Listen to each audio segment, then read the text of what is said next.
One of the challenges when you first learn about how to program is understanding how you can talk to the computer, how you can give it a series of instructions to do things. Dot notation is what this methodology is called. When we're using JavaScript, we're going to use dot notation to explain things to the computer. So here's a simple example to start with. If we had an object called Algonquin, that object is allowed to have inside of it properties.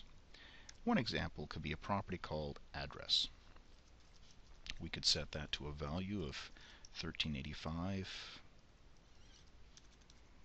Woodruff Avenue.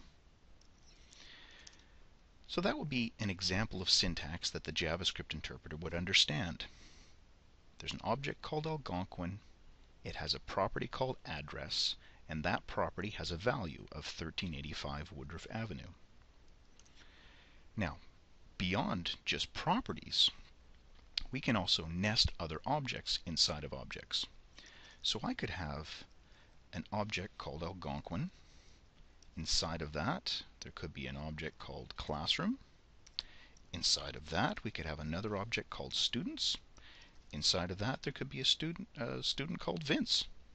So here we have a chain of objects, not just one object with a property, but this is a chain of 4 objects. Each one is nested inside the other. So inside of Algonquin, there's a classroom object. Inside of the classroom, there's a student's object. Inside the student's object, there is a Vince object. We're just narrowing down our focus using this dot notation.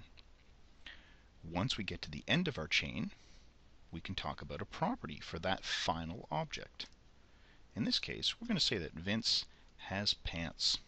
So we're going to set his pants property to true.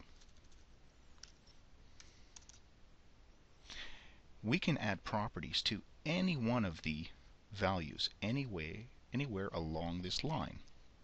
So Algonquin dot classroom dot students, that could have a property called count. Let's say there's 33 students. So the count property of the students object is set to 33. This methodology, this dot notation, can be applied anywhere in JavaScript. We're always working with chains of objects, chains of properties of objects, things like that in this dot notation manner. Object period property. Object period property. Just a chain of words with periods in between them. And we're always narrowing down our focus to the very end of the chain.